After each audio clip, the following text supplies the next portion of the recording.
اللہ کریم نے قرآن مجید میں فرمایا ہے کل نفس ذائقۃ الموت، فرمایا ہر نفس نے موت کا ذائقہ چکھنا ہے۔ جس کو اللہ تعالیٰ نے زندگی عطا فرمائی ہے اس نے ایک دفعہ موت کا ذائقہ بھی چکھنا ہے، اس کو موت آئے گی۔ کہ جس شخص کو اللہ تبارک و تعالیٰ نے زندگی عطا فرمائی ہے، جس کی سانسیں چل رہی ہیں اس کی سانسیں رکیں گی بھی، اور جس کو اللہ تبارک و تعالیٰ نے اس دنیا میں بھیجا ہے وہ واپس اللہ کی طرف لوٹے گا بھی۔ موت آئے گی، موت بہرحال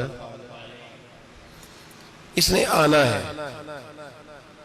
ہماری روز مرہ کے جو معاملات ہوتے ہیں ہم موت کو اس میں شامل نہیں کرتے۔ ہماری منصوبہ بندی یہ ہوتی ہے کہ بچے، شادی، پھر گھر، پھر مکان، پھر شہرت، پھر اس میں شامل نہیں ہوتا۔ حالانکہ اگر ہم موت کو شامل رکھیں جو کہ طے شدہ ہے، اس نے آنا ہی آنا ہے، پھر ہم یہ بھی سوچیں کہ اگر 60 سال میری عمر ہے تو اس میں گزر کتنے گئے اور باقی رہ کتنے گئے، اور اگر مجھے آج کل پرسوں سویرے جانا ہے تو پھر میری اس کے لیے تیاری کیا ہے۔ پھر ذہن ہونا چاہیے۔ موت کا ذائقہ چکھنا ہے ہر شخص نے۔ کچھ لوگ مردہ ہیں، کچھ لوگ ایسے ہیں جنہیں اللہ کہتا ہے موت انہیں آئی ہے پر تم انہیں مردہ کہہ نہیں سکتے۔ موت تو انہیں آئی ہے پر تم انہیں مردہ کہہ نہیں سکتے۔ وَلَا تَقُولُوا لِمَن يُقْتَلُ فِي سَبِيلِ اللَّهِ أَمْوَاتٌ۔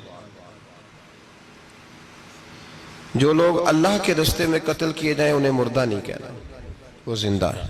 بل احیاء، بلکہ وہ زندہ ہیں۔ وَلَٰكِن لَا تَشْعُرُونَ، لیکن تمہیں ان کی زندگی کا شعور نہیں ہے۔ پھر غور کر لیں میری بات پہ، مرنا سب نے ہے۔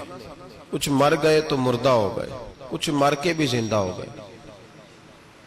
پھر غور کریں، مرنا، کچھ مر کے مردہ، کچھ پر موت کچھ لمحے کے لیے آئی لیکن پھر وہ مردہ نہیں رہتے۔ اللہ کہتا ہے زندہ ہے، تمہیں نہیں پتا لیکن وہ زندہ ہیں۔ تمہیں ادراک نہیں، تمہیں شعور نہیں، لیکن وہ لوگ زندہ ہیں۔ یہاں تو کہا نا کہ انہیں مردہ کہنا نہیں، اور دوسری جگہ کہا وَلَا تَحْسَبَنَّ الَّذِينَ قُتِلُوا فِي سَبِيلِ اللَّهِ أَمْوَاتٌ۔ تم نے گمان بھی نہیں کرنا کہ وہ مردہ ہو گئے، سوچنا بھی نہیں کہ وہ مردہ۔ بڑی کوشش کرتا ہے ایک بندہ زندگی کے لیے، ڈاکٹر کے پاس وہ جاتا ہے، ڈاکٹر اس کو کہتا ہے کہ تو ہارٹ پیشنٹ ہے، اگر تو نے اب کھائی نہ کوئی ایسی چیز جو تیزابیت والی ہوئی جس سے تیرے خون جمنے کا اندیشہ ہوا تو مر جائے گا۔ اس کا بڑا دل کر رہا ہوتا ہے لیکن وہ کھاتا نہیں۔ اصل بات کیا ہے کہ مرنا نہیں چاہتا، پھر بچ جائے گا۔ پرہیز کرنی چاہیے لیکن کیا بچ سکتا ہے؟ ہوتا یہ ہے کہ لوگ جس چیز سے ڈر رہے ہوتے ہیں کئی دفعہ موت بھی انہیں اسی سبب سے آتی ہے۔ ضروری تو نہیں کہ تیز گاڑی چلانے والے کے ایکسیڈنٹ ہو، کئی دفعہ آدمی بلا وجہ سڑک پہ کھڑا ہوتا ہے اور کوئی چیز آ کے ٹکرا جاتی ہے۔ تو موت تو بہرحال آتی ہے اور موت بہرحال آئے گی۔ کچھ لوگ ایسے ہوتے ہیں جن کو اللہ تبارک و تعالیٰ یہ رحمت عطا کرتا ہے، جن پر اللہ یہ فضل کرتا ہے کہ ان کی موت بقا کا سبب بن جاتی ہے، وہ مرتے نہیں، وہ زندہ رہتے ہیں۔ حضرت سیدنا موسیٰ کلیم اللہ علیہ السلام کے پاس حضرت اسرائیل علیہ السلام آئے تو انہوں نے آتے السلام علیکم کہا تو فرمایا وعلیکم السلام، کیسے آئے ہو؟ کہا میں آپ کی روح قبض کرنے آیا ہوں۔ انہوں نے ایک تھپڑ مارا، کس کو؟ حضرت اسرائیل علیہ السلام کو تھپڑ مارا تو ان کی آنکھ باہر آ گئی۔ عرض کی مولا یہ کس طرح کا بندہ ہے، کس کے پاس بھیج دیا؟ مالک کو تو مرنا ہی نہیں چاہ رہا،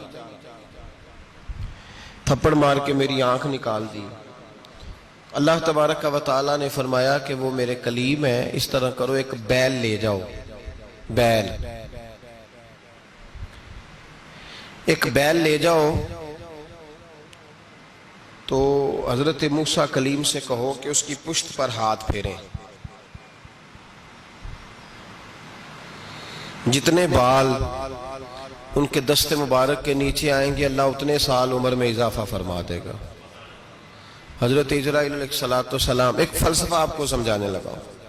حضرت اسرائیل وہ بیل لے کے حاضر ہوئے، عرض کی کہ حضور اللہ فرماتا ہے اس کی پشت پر ہاتھ پھیریں، پھر جتنے بال بیل کے آپ کے ہاتھ کے نیچے آئیں گے اتنے سال اللہ آپ کی عمر میں اضافہ کر دے گا۔ تو حضرت موسیٰ نے فرمایا پھر کیا ہوگا؟ اس کے بعد سال گزریں گے کہ نہیں گزریں گے؟ جی جتنے گزر گئے یہ باقی بھی اتنے گزرنے ہیں کہ نہیں؟ وقت کو روک سکتا ہے؟ پھر کیا ہوگا؟ فرمایا پھر جانا ہے۔ فرمایا چلو ابھی چلتے ہیں۔